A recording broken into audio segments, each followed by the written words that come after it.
I was having a rough night, obviously. And I'm like, I'm gonna go outside for a cigarette, right? She comes up and she says, hey man, you're in film, right? I was like, yeah. You're in film too. Yeah. You know, we're hanging out, go outside, sit on the benches. Alex pulls out the same pack of cigarettes, pulls out an orange lighter. I also had an orange lighter at the time. And so we're like, hey, I've never had a cigarette burn before. And well, we're almost done our cigarettes, so we were just like, yeah, on the count of 3, we'll put our cigarettes out on our arms and, you know, kind of mark this moment. And just like that? Did it just come up? Like, I think it just, had a cigarette burn before? Yeah, it just kind of came up in casual conversation.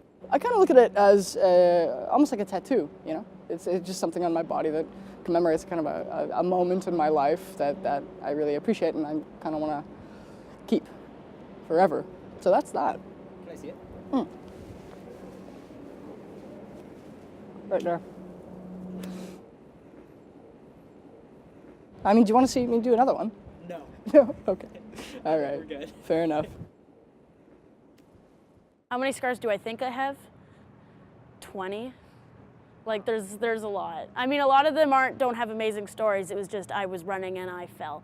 I was a notorious tree climber. There was this one really, really huge tree at our cottage and I climbed to the top and a branch right at the top snapped. I hit branches on the way down that kind of stopped my fall a little bit and I landed in sand, like on the beach. And by some miracle, the worst thing that happened is I have this little scar right here where I think like a branch or something got me. It did not deter me. I definitely climbed that tree again. I was in ballet class and my instructor asked us to stand in a certain way. And I said, I can't do that because I need time to reset my hip. Is that not what everyone else is doing? And she said, hips don't do that.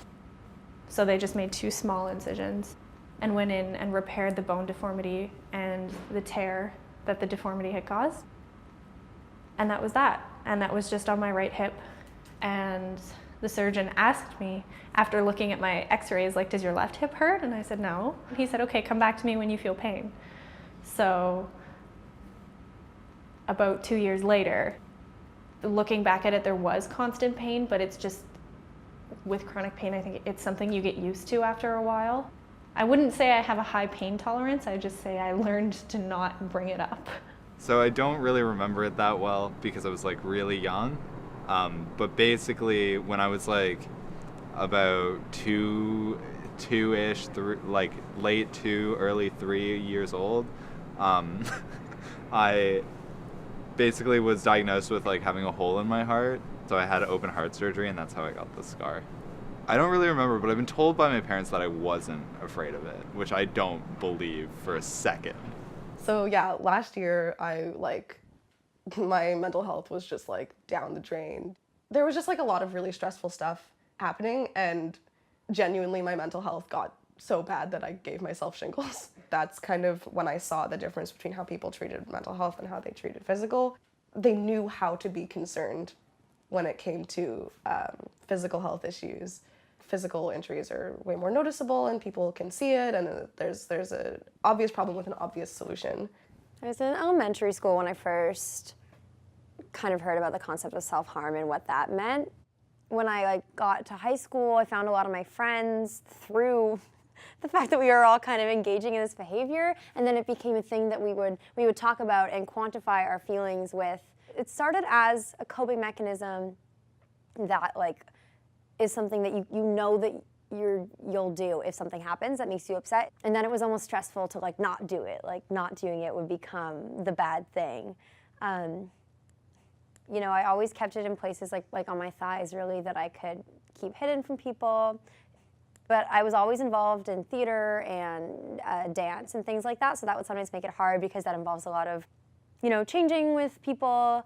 That was frustrating because those were things that I loved and I loved doing and it would just impede on that a bit. Now when I think about, I guess, the scars I have, it's more of a feeling of moving on. I don't really see them and feel, I guess, bummed out or guilty about the past I know I used to a bit.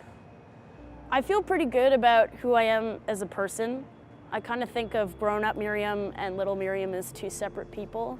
I feel accomplished that I was able to suck it up and get this procedure done and that I'm not in pain anymore. It's kind of a victory to me. For as long as I can remember, I've always had this scar, so it's just always sort of been a part of me, kind of. Without it, if I didn't have it, I don't know, I'd be dead. I think healing means acceptance, because there's only so much you can do when you're pushing stuff away, and yeah, healing does mean moving forward and moving past things, but at the same time you also have to accept what has happened.